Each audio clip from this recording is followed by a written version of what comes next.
Hey, Taco Tuesday fans, this is Christian Brindle. And I am Glenn Shelton. We came together and combined our forces to create something special for insurance agents called Taco Tuesday. Let's taco about insurance. My company, Christian Brindle Insurance Services, and my company, Lead Heroes, is here to bring you the latest and greatest news happening in the insurance industry today and eat some tacos while we do it. If you enjoy the content that we put out on this podcast, feel free to leave us a review or subscribe so you don't miss any future episodes. Without further ado, let's get into this episode of Taco Tuesday.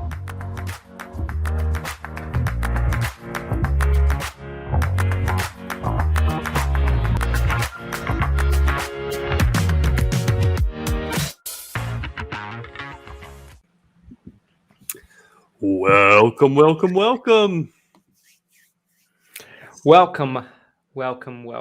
Taco Tuesday Army, the TTs. The Taco Tuesday troops, the triple T's, T3s. Welcome to Triple T Ranch.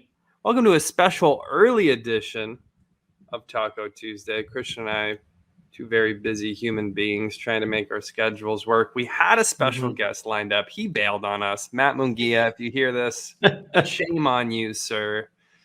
Just kidding. We love Matt. We're going to have him on next week because it's really our fault for bumping this up so early. But more so my fault, but you know. I appreciate you spreading the blame around, but it was me. There we go. Guys, let's show some hate for Christian in the comments. If you hate Christian Brindle, just let us know in the comments below. And make sure it's in Glenn's group because you might get booted if it's in my group. If you do get booted in Six Figure Medicare Agent, the best thing you can do is send Christian an email and let him know how much experience you have selling Medicare. That has been a foolproof way to get reinstated. Should we start this episode off talking about that? Like, should we discuss that? I jumped the gun last week and we didn't even talk about tacos. So before we get into anything else, I am taco-less because it's 10:33 a.m. for me. I should have some sort of breakfast taco. I've done breakfast tacos before. Breakfast tacos or breakfast burritos. Some of my favorite things to eat. I don't have any of it. Someone's requesting a dab. I'm assuming that's Mr. Murray. Going to go ahead and give a couple. Christian does have a breakfast item. And I was like, man, I should have gotten one of these. And then all of a sudden he just pulls it out like magic. Christian, what do you have? Tell us. So what this is what's known as the legendary Taco Bell Breakfast Crunch Wrap. So it's a wrap that contains egg, cheese, spicy jalapeno sauce that they put on their cheese quesadillas. Isn't it like kind of sour creamy, that spicy jalapeno sauce? Yeah, it is. It's very sour cream-esque. And it's got hash browns in it, and it has your choice of having bacon or sausage in it. I have convinced myself of a delusion that if I get it without the bacon or sausage, that it's healthier. So I never get it with bacon or sausage, but I know it's not true. I know it's going to kill me either way, but yeah. I feel like wow. I'm very jealous. I feel like that's one of those items you can get and you can probably skip lunch pretty easily, right? Yeah. That's like a brick of food just going down. Yeah, it is. Skip lunch, skip dinner, skip breakfast the next day because you had a breakfast crunch wrap supreme today. It's a hard 1,000 calories. If I had to guess. I bet it's like 1,200, dude. Probably. Oh, it's sausage. With sausage, it's 1,200. It is. It's the definition though of food porn. Morning food porn. Very, very tasty. You also spun the wheel, though. Yes, it did. That also happened, right? You guys see the wheel? You see the wheel up there? That was spun today. Christian, what happened with the wheel spin? So, everyone in the office was getting a little anxious about knowing where the tacos were going to be supplied from today. No one ever decides. It's always decided and up to the wheel. The wheel decides where we go for Taco Tuesday. And so since we were jumping on here, we tried to quickly get the last minute wheel spin in, get my credit card supplied to who's going to go get the tacos and, place my order and everything like that. So it ended up landing on a local place in Sandy called Los Cucos. It's really, really a good place. It's just here in Sandy. It's like 5 minutes from the office. It's a little pricey, but it's good. It's really good.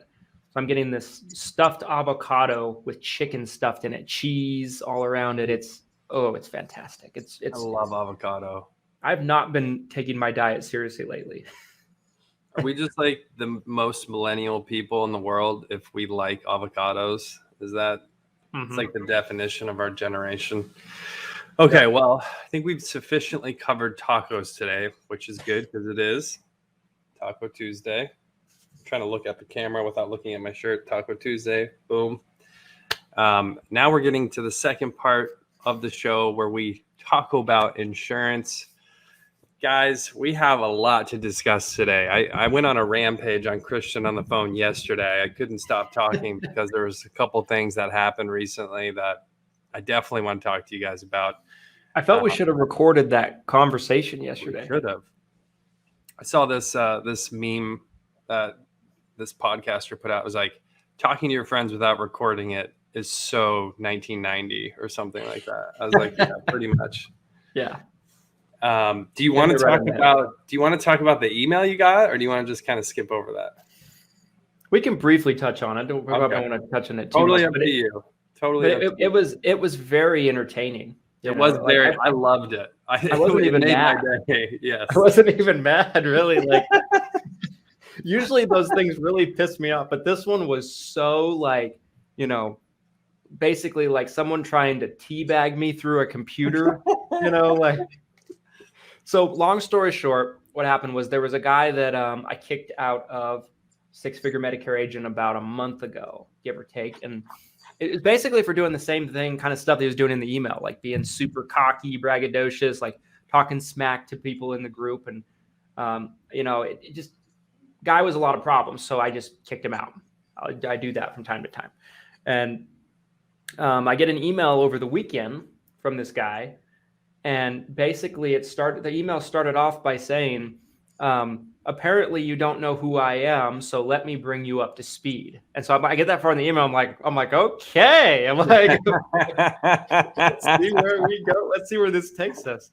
And it was basically the guy was, he wanted to convince me that he was the guy. He was a big deal, that he said something along the lines, he's been selling Medicare for 25 years. He's sold more policies than I could ever dream of. And just crazy stuff, I think I was called a pipsqueak, which I haven't been called since I was in elementary school. Pipsqueak. To me, that signals that this person's over 60 or 55, maybe like mid 50s. Yeah, I believe so. That's an old term. You little pipsqueaker. Yeah, pipsqueak. Yeah, I think if you sell Medicare for 100 years and you write 25 policies a year for 100 years, let's say you live to 120, you start at age 20. Let's say you're just your longevity is crazy. You're going to sell more policies than someone that sells for 2 years that writes 200 a year. You know what I mean? I guess, it's possible, you've been doing it 25 years. I don't know. But usually people that are big time producers don't find the importance to send me emails like that. I didn't think much of it. I sent it to Glenn. We had a good laugh about it, and that was the end of it. Move on. And I will say the biggest producers, some of them don't fit this mold, but some of the biggest producers that I know are non-existent in social media. They're non-existent in Facebook groups. So to me, it's a huge red. If someone feels the need to I don't even know how to explain that, to to introduce themselves, especially in that manner. Like, and at Lead Heroes, this happens to me all the time. I get emails like that all the time. Like, I don't think you realize I've been selling Medicare for 30. It's like, listen, I understand. There's a chance you could have been in this industry for 30 years. And yeah, you've been doing this a lot longer than me. But the reality is that doesn't necessarily change the situation.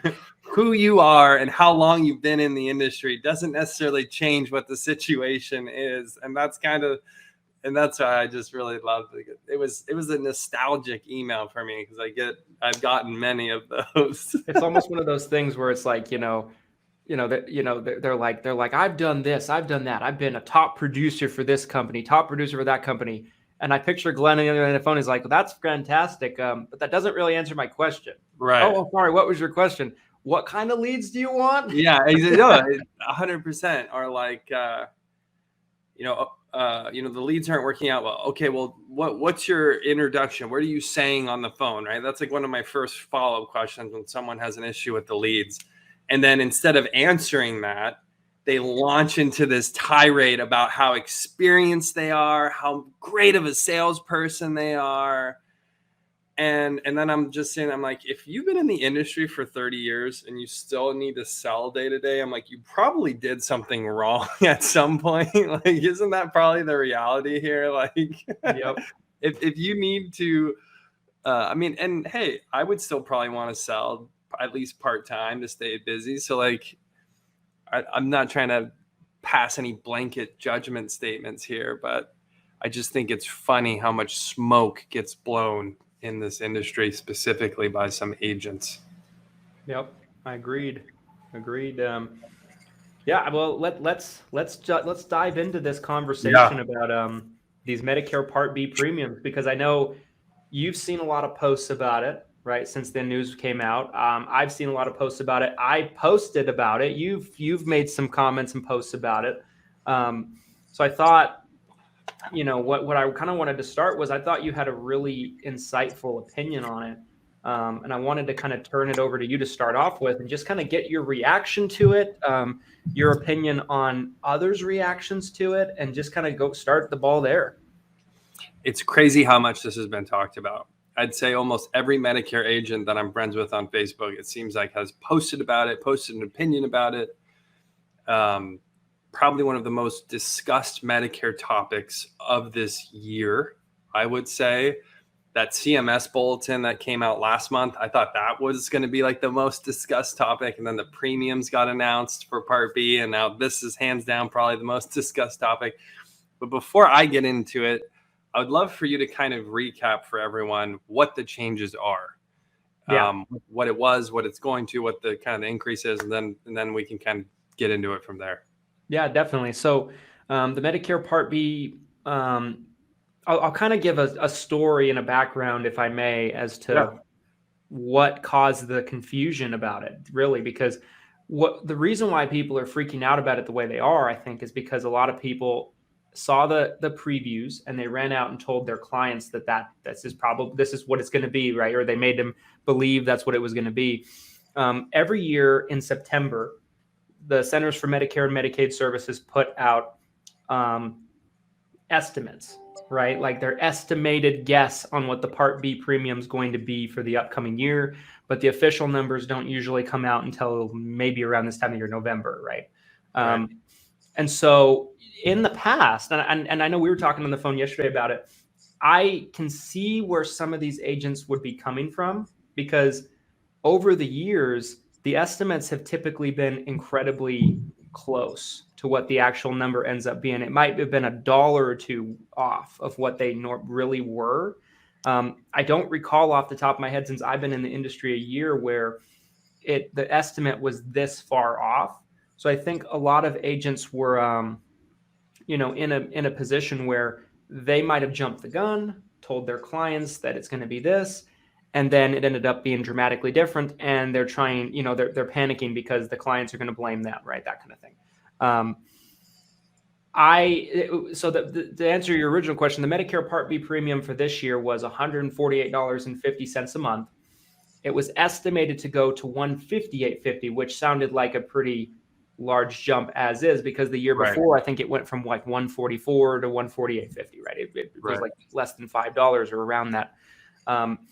Whereas, the $10 increase, that sounded like a lot. Well, when the official numbers came out, it's going to be going up to $170 a month and some change.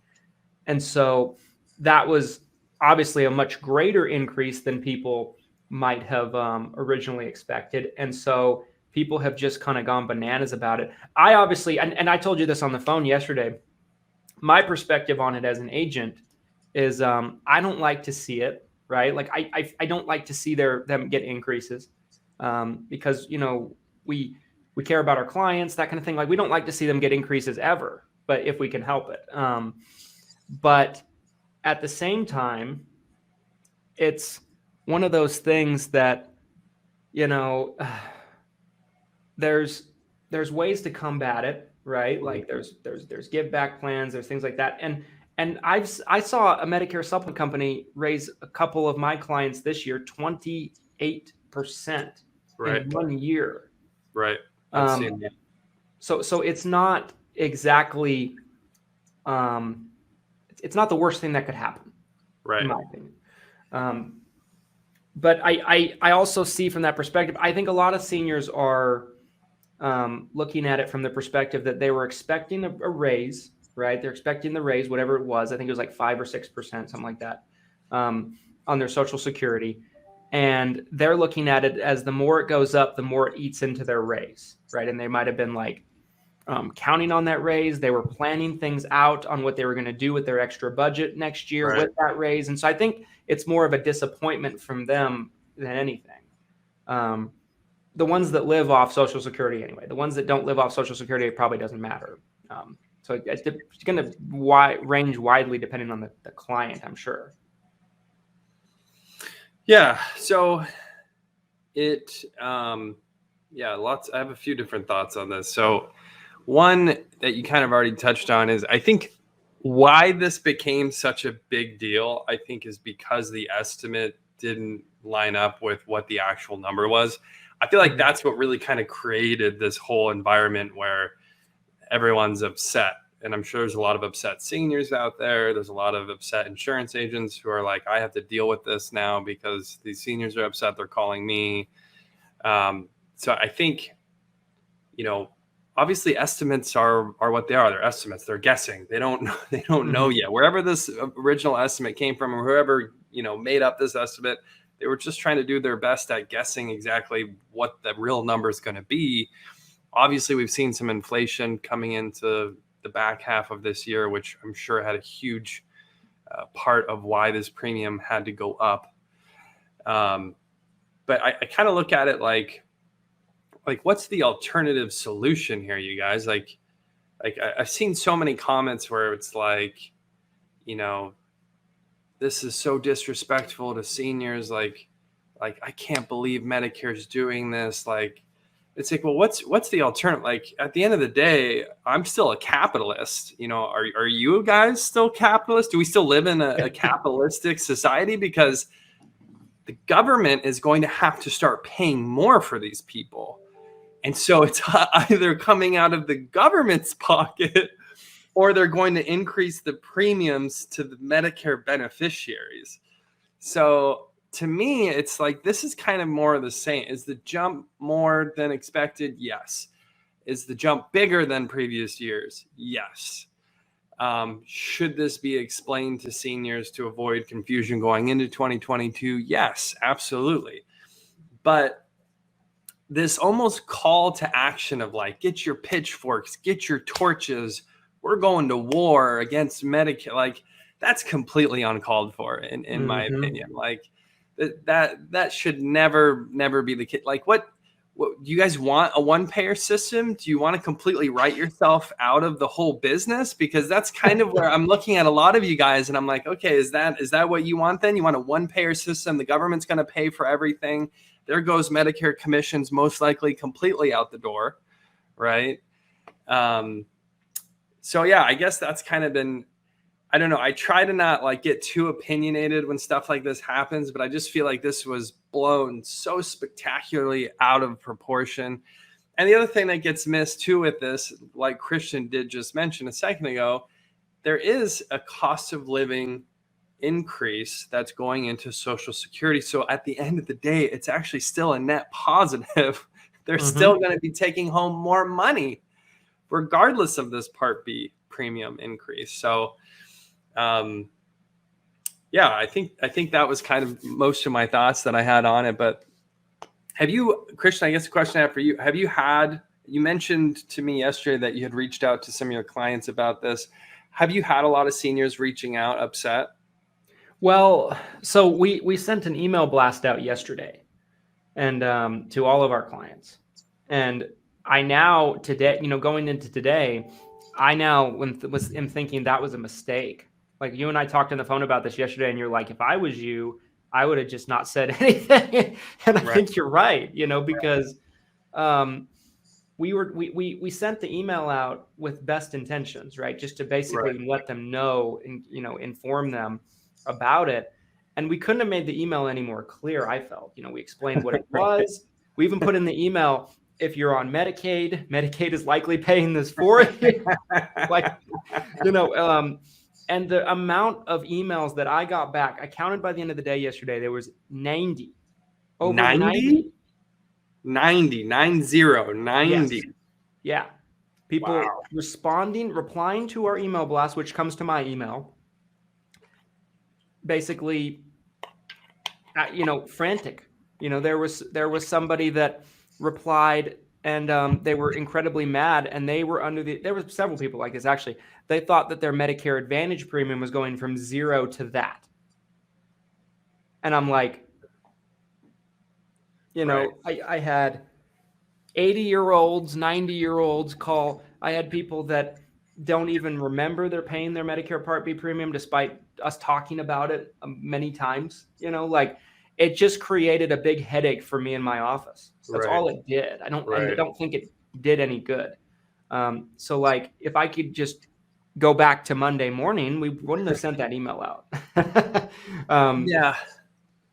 It's just, there's so much confusion, and it's not, when I told Christian yesterday, I would have never told my clients if I were you. It's not in a sense of being shady or trying to avoid managing clients or avoiding client care. It's when I would rather handle those as they came than kind of fan the flames, right? Hey, your payment's going up, and then it's immediately triggers. And if you're on a fixed income, of course, any increase in payments is going to drive fear, drive concern. And now you're getting hit with phone calls, emails, what's going on? The sky's falling, Yeah. I mean, we had, aside from the 90 emails, I don't know the exact number of phone calls, but it seemed like the phone was ringing off the hook. People were calling that had DSNPs. And I'm like, because I'm like, they're unimpacted. It has nothing to do with them. It was, I mean, it's one of those things that, I don't think it helps fan the flames, like you said. I don't think it really helps out too much. I think it just pisses them off. Well, how many people that I've ran into over the years that they think their Part B premium is 104, and they're just remembering what it was when they started or something like that. Right. They don't even know what it is. Not to say that they shouldn't know. I think everyone should be aware and know what they're having taken out. But how many people are just completely oblivious? How many people are on Medicare supplements? I had someone come in my office last week. Medicare supplement. They had a $300 premium a month that was coming out of their checking account, and they had no idea for years. Right. Because they just are out of it. Sorry to say. Yeah, they're just out of it. And I wish there was, I think, and there was a lot of agents I talked to that wanted to send emails out there. Can you send your email to me so I can see what you guys said? I think we worded it as well as we possibly could. I just think it's a difficult situation. And like Glenn said, there's a lot of confusion. And I think no matter how we word it or say it, it's going to cause more confusion, right? It's like the Joe Namath commercials or the William Shatner commercials, right? It causes confusion. And, ultimately, I mean, we're happy to take calls from our clients. We're happy to take care of our clients. Like that's not the point, but it caused unnecessary alarm, Right. in my opinion, if that makes Yep. sense. 100%. That story you were just telling about that med sub client, I remember I had this one client in particular for final expense, and they had talked about a bunch of policies that they thought they had, they weren't sure they had, and I just remember being like, I need to see your bank statements. I'm like, Right. I need to know what's coming out of your checking account every month, because you clearly have no idea what you have. And Mhm. turns out they had 3 different policies that we're drafting every single month. And then from that point, so it's like, I'm playing detective at this point. It's like, okay, this is what's being drafted. Let's call the carriers. Let's see what these policies actually are, how long you've actually had them. I'm on the phone with the client. I mean, it's crazy. It's crazy how much confusion. I mean, I don't know if it's just they get busy with life. They're not focused on managing their finances anymore. If it's just getting older, you forget. I mean, it definitely is, I think, more common than most people realize. Yeah, for sure. I think it's a myriad of variables, that make it up. I think it's definitely getting older. They have a harder time keeping up with these things like they used to. Like, when I think about it, like for me, I know exactly what I'm paying for everything that's in my life. I know exactly what I'm paying for my mortgage payment, for my car insurance, for my health Right. insurance. Like I know, and if I don't know down to the dollar, I know like roughly what it's Right. going to be. There's nothing that I'm being charged that I'm just oblivious to. Right. And so sometimes it's kind of hard for us, especially as, like millennials, to really understand that from time to time. But I think the age is a big part of it. I think, sometimes their kids are dealing with it and their kids are basically put them on something and they don't realize their kids put them on something or something like that. There's so many things that it could be, but yeah, I mean, it's a difficult situation because it's out of our control. Like at the end of the day, it is completely out of our control. I heard some people saying like, well, there are a lot of things we can do about it. No, there's not. No, there's not. Like, I mean, there might be some, you can help someone get on LIS, right? You can help somebody do this, do that. Right. Like there are some things you can do for a very small segment of the population, but it's one of those things that's just completely out of our control. And, it's almost like someone calling us. I think you mentioned this yesterday when we talked too.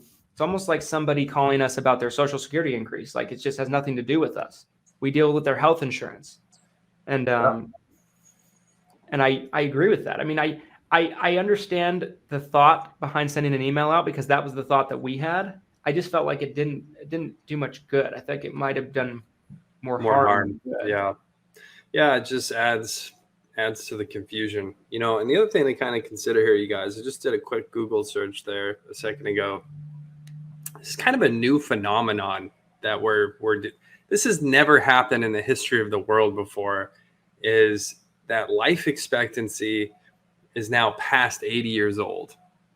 I just looked in 1960. So, just over 50, I guess 70 years ago, right? About one generation ago, the life expectancy was less than 70. It was 69 years old here in the US. So people are living almost 10 years longer, sometimes more than 10, even 15 years longer. So there's going to be things that happen with that, such as confusion, such as senility.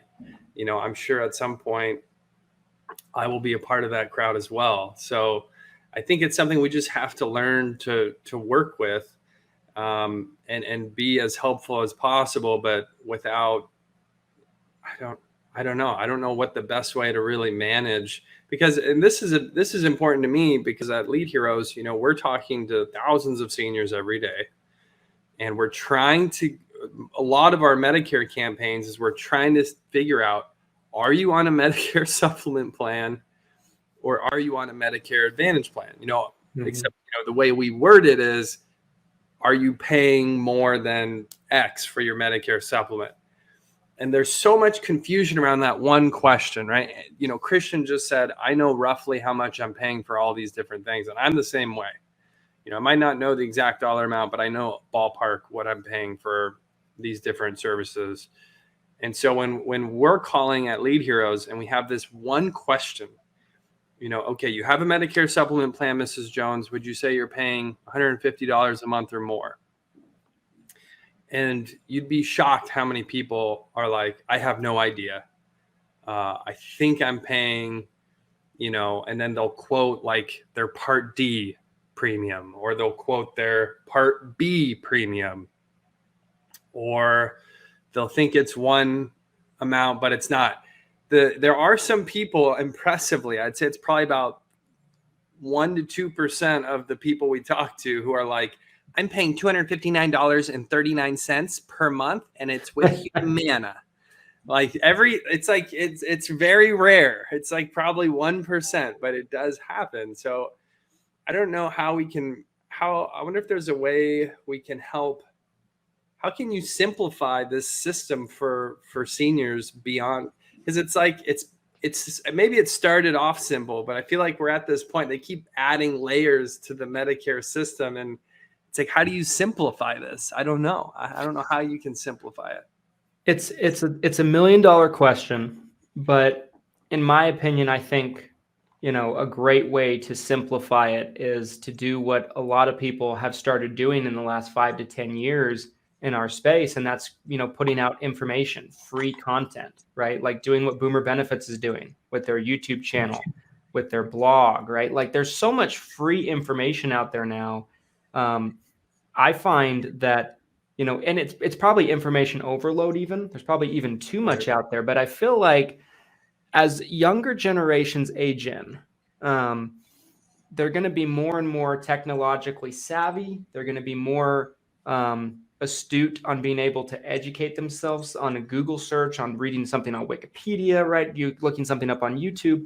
And I feel like, you know, for agents that embrace putting out content like we do, you know, like we put out so much content. I'm actually considering retiring the Everything Medicare podcast. I'm highly, highly in the thoughts of considering it because we're almost to 100,000 downloads on it. And I just don't know if I want to do it anymore. But you have nothing else to talk about. You've talked about everything on there, huh?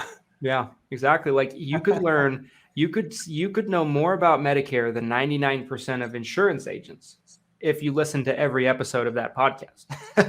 100%. That's there's the most obscure topics that are covered on there, you know, that you probably never would need to know that's covered on right. because we just ran out of things to talk about and I'm getting desperate. But I think that's where I think it just comes over time through materials being put out there, right? Like good pieces of content, YouTube videos, doing good seminars, putting books out there, ebooks, great blogs, just having great information into the atmosphere, the stratosphere of the internet is probably where the biggest change in that happens. Although it's never going to be solved 100%. It's impossible because it's just such a convoluted system.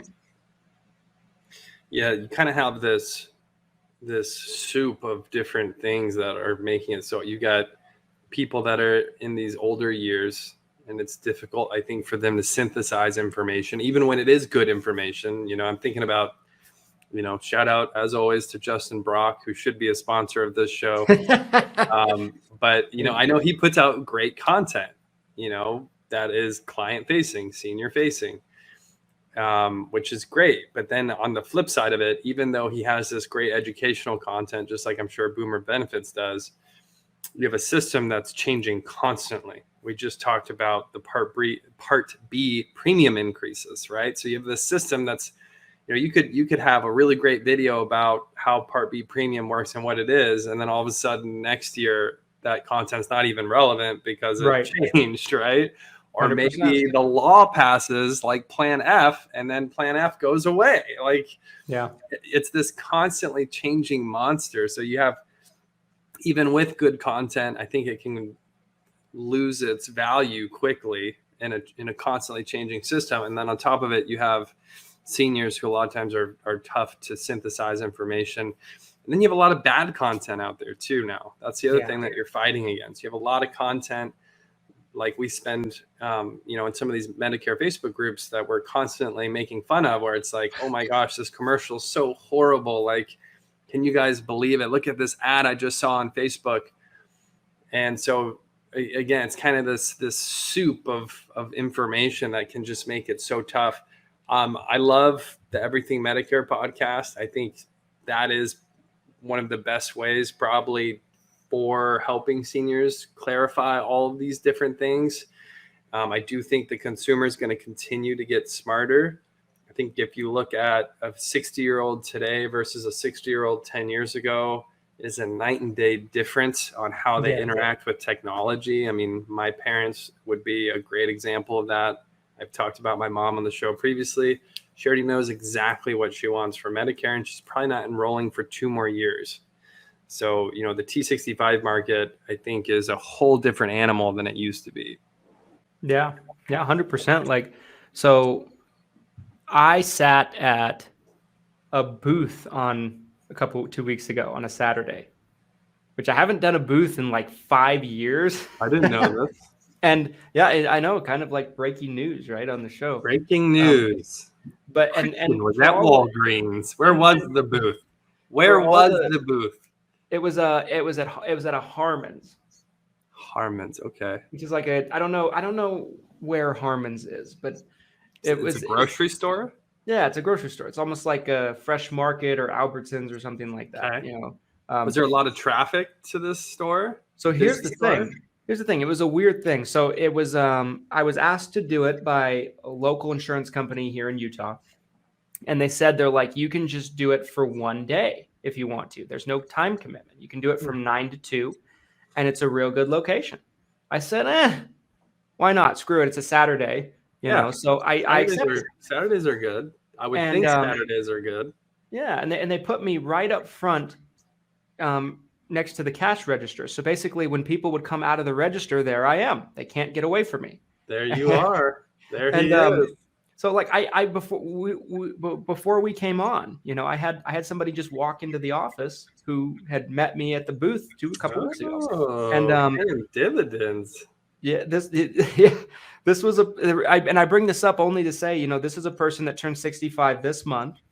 She has her A and B, and she already pretty much knew what she wanted. She was very well read on Plan N, Plan G, Plan F, and she came in. She was like, I heard about a Plan F, but I can't get that anymore, right? Like she already knew a lot of things right off the bat, and I could tell she's done her research and kind of agonized over the decision a little bit. But I think there were people that did that 10 years ago, but it was mainly the engineers that made their own spreadsheets and all this stuff. Like, yes, this lady wasn't that. Not that she wasn't smart. She was very smart, but we're seeing a lot more of that, and I think that's just a prime example. This was a lady that was turned 65, saw me in a booth, took my card, did a little bit more research, walked into the office, and, we ended up doing a med sup for her.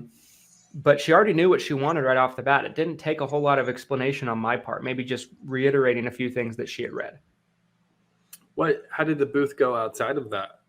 It was good. I got a couple of agent of record letters. Some people think I'm Satan for that, but I did it anyway. I think I got about 3 or 4 clients out of it that day. And did you write anything at the booth? Did you write any apps at the booth? Just the agent of record letters. Just the AOR. Because I had them on. Have we talked about I don't think we've talked about the AOR situation since. I don't think we have. It's very controversial. People are very sensitive about it. We should talk about that because that was a big much ado when that came up. Yeah. Which, you look nervous to talk about that. Are you scared? Well, I've made my opinion very clear on how I feel about it. And, there was one gentleman that basically said that, we're basically like Stratton Oakmont because we do agent of record letters, But That's more or less the impression I got out of that. Which is really I feel like that's a compliment. I mean, come on, what you're saying? I'm a world-class salesperson. Like what are you saying here? I don't know. And then there's other people that say, you're a poor salesperson because you can't talk them into another plan. Well, that's not what this is about, right? Like what it's about is, are they on the best plan or not? So if they're on the best plan, how am I doing my job by talking them into another plan that's worse? There's a lot of people out there that, they were signed up by an agent and they never spoke to them again, and they just had no communication. They don't know who it is. The agent's not in the business. Like, there's a lot of people like that, a tremendous amount. Or they signed up with a call center or something like that. Some people like to be tied to a credible brick and mortar office like ours in the community. It doesn't cost them anything, that kind of thing. So if I determine they're on the best plan, and it's and there's not a lot of companies that do agent of record letters anyway, like United doesn't do them. Humana doesn't really do them, but I guess they do them if somebody calls into customer service and demands it. I found that out because the client did it without my knowledge. That was weird. Humana called me up and they're like, hey, we got this person on the other end of the phone. They want you to be your agent. We need your SAN number. We need this. We need that. I'm like, wait. I'm like, this is a thing? They're like, this is a thing. They conference call us in together, and but there's very few companies that do it. Like Aetna does it, those kind of things. I don't see what the outrage is about it. I don't get it, because if the client likes you better and it's not illegal, it's not against compliance regulations, if an insurance company accepts it, what's the big deal? I don't get it. Right. Yeah. So if you're a brand new agent and you're listening to this and you're like, what is Christian talking about? What is an AOR? What's an agent of record? Essentially, those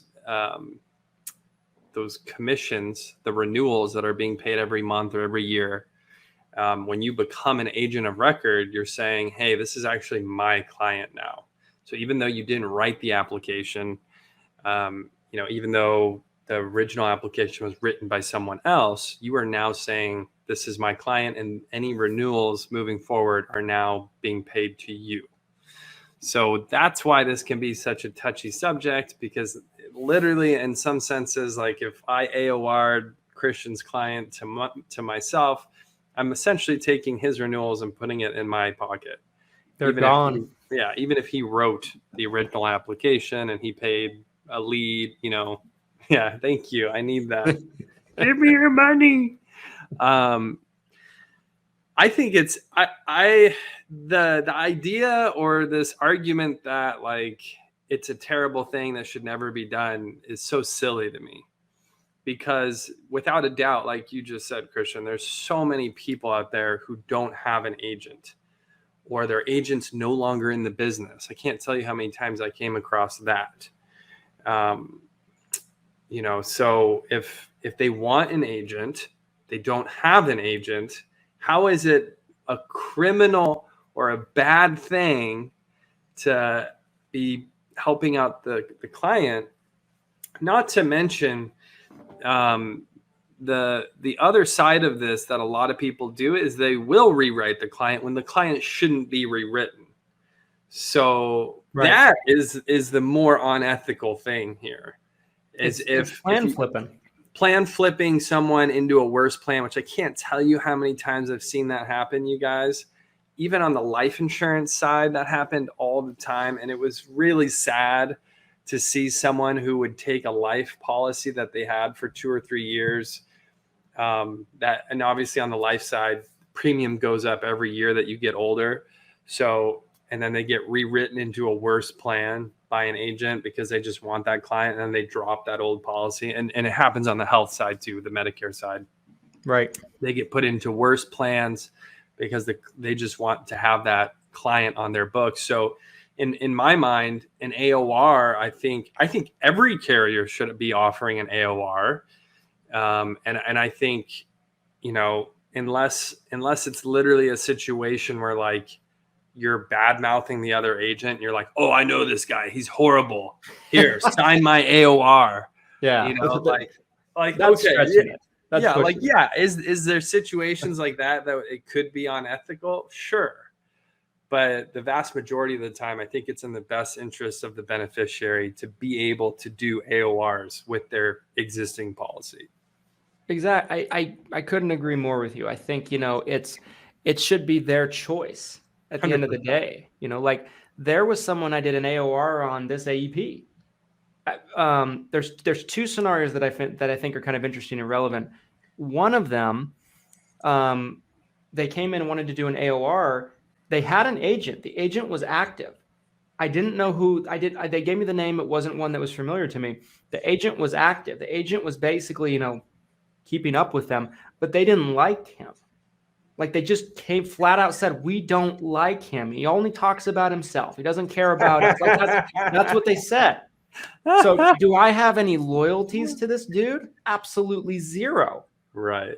Like why do I have an obligation to protect his business if they don't like him? I mean, sometimes personalities don't match. Correct. Right? Like that is a thing, like me and Glenn, we do Taco Tuesday because we have chemistry. We like each other. We're friends. Like if we didn't like each other, the show would suck. It wouldn't be very good. 100%. But so it's the Man, I same hate thing. Christian. I have to do this every week. This sucks. Oh God, Taco Tuesday. But so that's a situation that like, am I a bad person for doing that? I won't accept that. I don't believe so. I also think it's a mindset thing where like if I lose a client, that's my fault. I'm not looking outward and saying who took my client. I'm looking inward and I'm thinking, why did I lose this client to someone else? So it seems like it's a scarcity mindset, a small person mindset to be like, I'm going to start attacking other people who took my clients. When in my opinion, it's like, whoa, you should be looking at yourself. Like, why did you lose these clients? Because they were your client at one point. 100%. It's like, it's the mentality of not being willing to look in the mirror and just being like, well, it couldn't have been anything I did. I'm awesome. So it's somebody else's fault. It's that kind of mentality. And it's poison really, because it doesn't do you any good. You never improve as a business person. You never improve as an agent. You never improve as a salesperson or anything like that. The other people that, called into Humana that I mentioned a second ago, that I told them they couldn't do agent of record letters. I didn't think it was a thing because the insurance company told me that. My reps told me that it wasn't possible. So I was caught off guard. I told them they couldn't do it, and we had to change their plan if they wanted me to be the agent. The reason why they wanted me was because their old agent became a rep for one of the carriers in Utah. Like he sold his business and took a job for one of the carriers. So gotcha. So like, are they not allowed to change their agent? Like their agent's done with them. He's not an agent anymore. And so I don't know. It's weird to me. It's a weird argument. It's a weird conversation. I really am kind of baffled by the outrage about it. I really am. I don't get it. Me too. I really am. It's weird. I think again, like if you really look at it from what's best for the beneficiary, then I think it's a hard argument to make that AORs shouldn't be legal. They shouldn't happen. It's interesting though that like, because a lot of these carriers have these giant call centers, and you would think that maybe they would want to stop doing AORs. And maybe we're already kind of seeing, because I know some carriers used to do AORs and now they're not doing AORs. Because I would think if you're this giant call center and you're trying to limit attrition, you probably would want to get rid of AORs, because that has to be a certain amount of attrition. Because just like you said, a lot of people want that local agency that can service their policy. And naturally they're going to lose a lot. So it'll be interesting to see what happens in the future with AORs moving forward. Yeah, 100%. I mean, I've seen less companies be willing to do them than when I started. Like United Healthcare's never done them, as far as I know. Humana used to do them openly. Like Humana used to do it where like you could have the client write out the letter on a piece of Right. scratch paper, notebook paper, printer paper, and they would accept that. Now they took that away about 3 years ago, but I guess there's a loophole. I don't know, but Aetna does it openly. There's a few carriers that do, but like most of them don't. Like Cigna doesn't, as far as I know.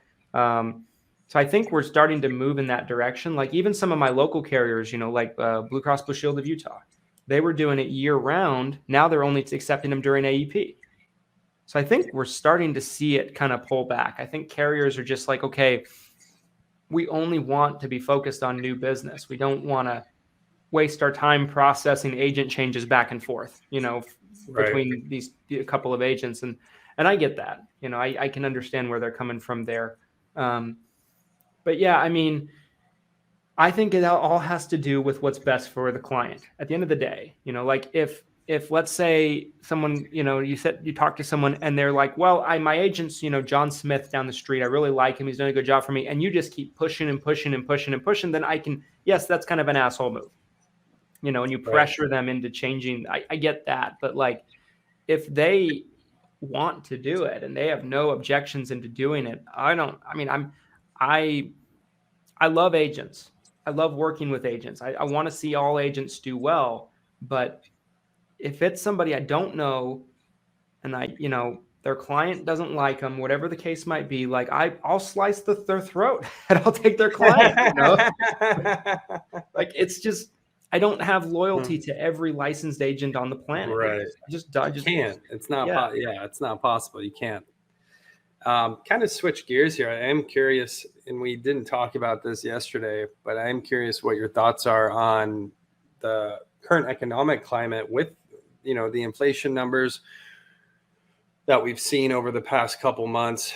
What are your thoughts on, going into next year? What do you think is going to happen?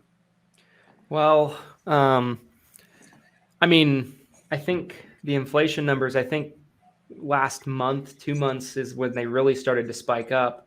Gas prices are really high. People are always talking about gas prices. They're really, really high. That we're starting to see shortages of things, right? Like all over the place. Like my wife had to go to IKEA yesterday to get a piece of furniture.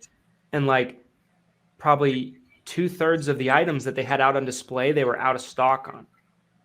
Like just weird stuff, like you go to I have furniture I'm waiting on from IKEA. It was crazy. Like she told me she talked to a customer service person and they're like, well, we can order it and we'll have it available for you next June. I was like, what? What? What was it? A table? A sofa? I think it was just a coffee table or something. It was like nothing. It was like, no big deal. But, like there's car lots that have like one new car in them and that's it. Like it's weird what we're seeing. I don't think it's super complex. I think people are overcomplicating it. Like I said when they started printing all the money that this was going to happen, right? You can't print, what was it, like 40% of the currency that's in the whole country in 1 year and expect it not to have hyperinflation as a result, right? Like the more of something exists, the less valuable it becomes. It's like, it's basic economics. So like, I think people just don't think farther ahead than, tomorrow or next week or whatever the case might be, and so right. I'm not surprised about it. Obviously we don't like to see prices going up on things, but I mean, it's a compounding effect of stimulus checks and all this stuff, like people got their $2,000 stimulus check or the $2,500 stimulus check. They went and spent it on stupid stuff, going to the movies and all that, whatever they spent it on. And now they're seeing the cost of everything rise. And so that's kind of the compounding effect. Not that stimulus checks were bad. I have no opinion on stimulus checks, but it's just like, you print a bunch of money, you throw it into the ecosystem. Patrick Bet-David did a really good video about this the other day I was watching, and I thought it was really insightful. Like he was saying that 40% of all the currency was printed in 2020. He's like, well, most people don't realize most of it flooded to the rich people. Right into the stock market. Right. 100%. All these people who got extra money who didn't need it, they tossed it into their, ETFs, their retirement funds, their 401ks. That's where all the money went. Yeah, 100%. Like, Yeah. and he was saying on the video, he's like, I made more money in 2020 than my entire lifetime. I was like, whoa, but it makes sense to me because, wealthy people know how to take advantage of opportunities. But I don't know what's going to happen with it. I mean, I'm no economist, so take what I have to say with a grain of salt. I'm a chimp. I don't know what I'm talking about. But I would imagine at some point, everything that goes up has to come down. Not that the costs of things will go down, but I'm sure like the increase, the amount of increase we're seeing, it's bound to slow down at some point. We've seen deflation before in small percentages, so it is possible that we could see things start to move the other way. It's funny because I've been tracking this for a while, really since it all happened, because it was just so obvious to me that there would have to be some type of repercussion. What that repercussion was and how it would look. I think it was almost impossible to tell. But yeah, you can't just print that much money and not have it affect the economy to some degree. One interesting thing that I read recently was talking about, they were trying to compare our current economic climate to previous economic climates. And so they're kind of looking at the US history, and they said that what they felt like they were seeing now lines up with post World War II a lot. And if you think about it, similar to the virus slowing down the economy, and now we're all trying to kind of jump back into it. It's kind of similar to post World War II in that sense, where everything's focused on the war, everyone's going to war, and now all of a sudden we're not going to war, and we're focused back on the economy. We're trying to kickstart it. So I thought that was a really interesting parallel. And at the time there was some hyperinflation because of that, because everyone was, the demand for all of these basic economic goods went way up. All these soldiers came home at the same time. Everyone's stocking their pantry at the same time. Everyone's having babies. This is when the baby boomers were born, right? So my hope is that this will plateau and that we've already seen the worst of it. I guess that's really what my hope is at this point. But then again, we just printed another 2 trillion yesterday. So, let it ride.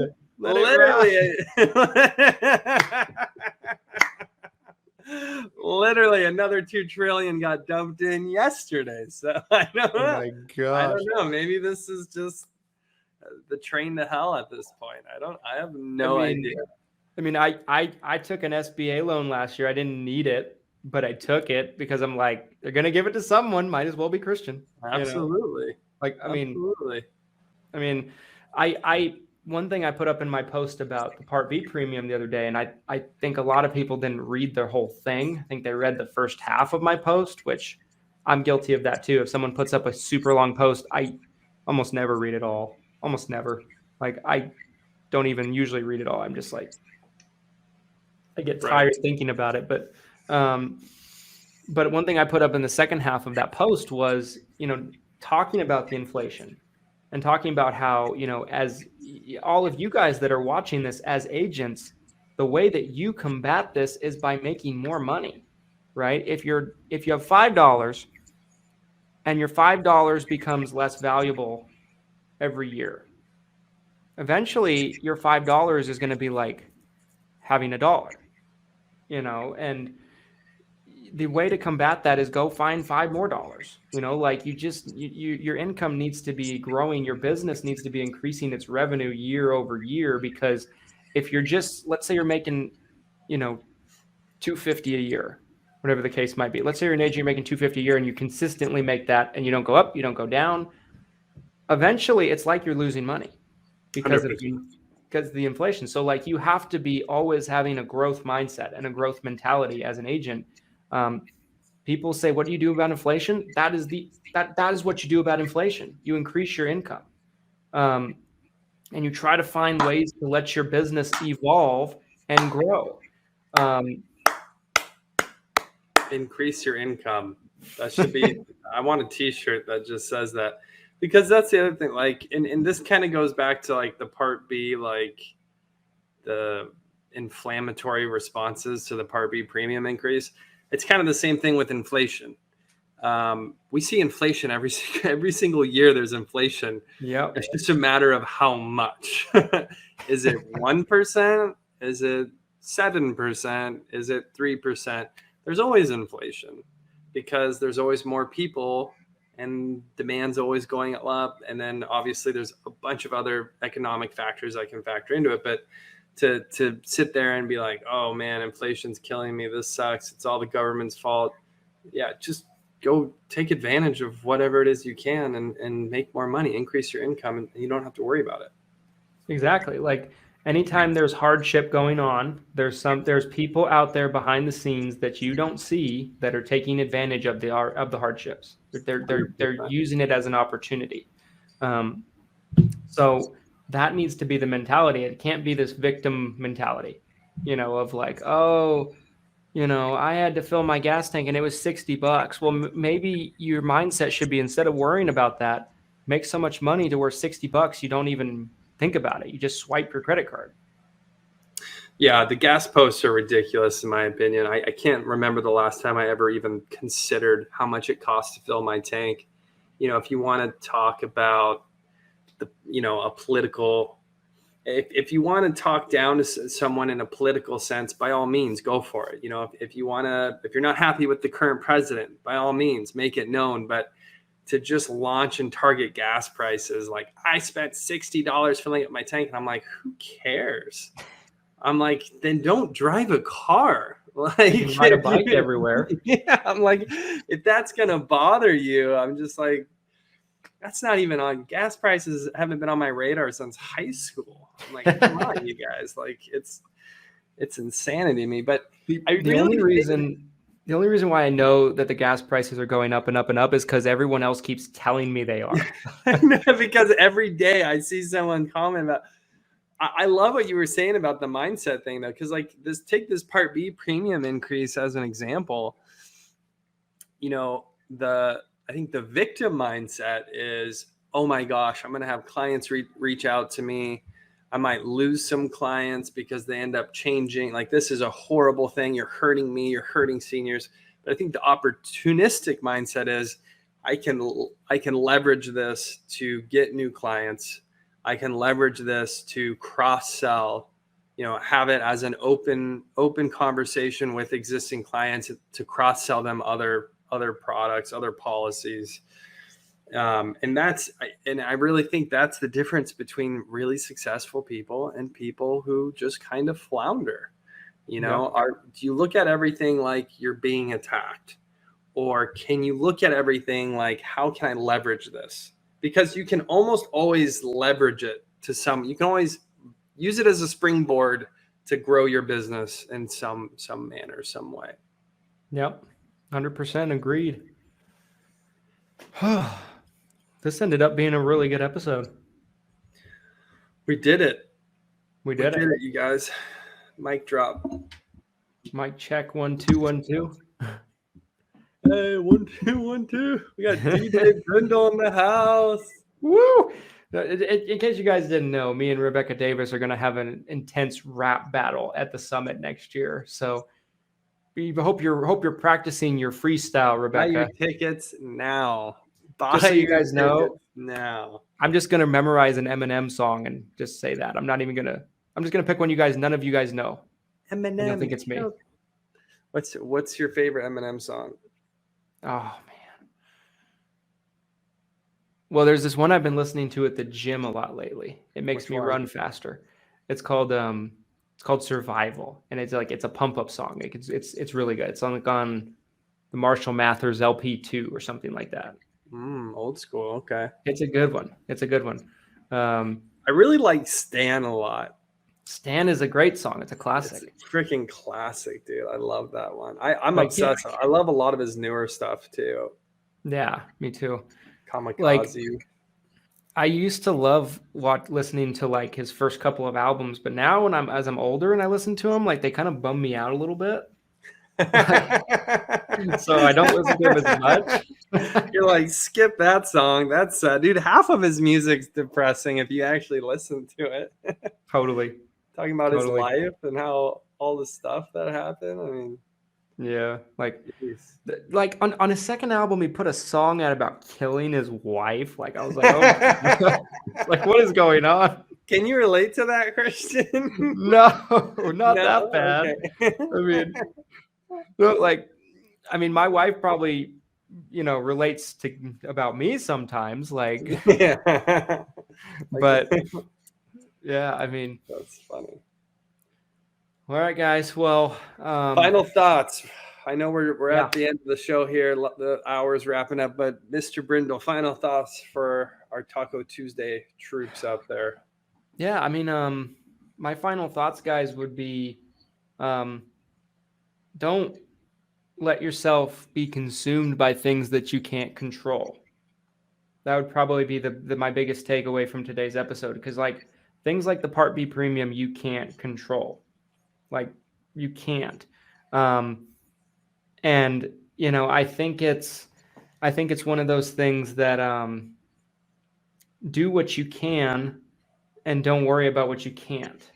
I think that, if you run your business that way and you're always trying to find solutions to things and not be so worried about the sky falling, like you don't want to be a Chicken Little in your business or in life. Like there's just no way to live. And I've known people that are like that, to where they're just worried about everything. They're freaked out about everything.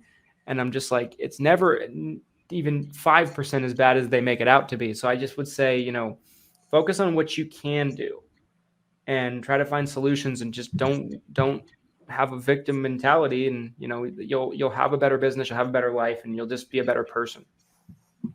100%. Hang on. I'm doing this is the Brindle, the Christian class where I go and I grab a book and I pretend that I actually have read it.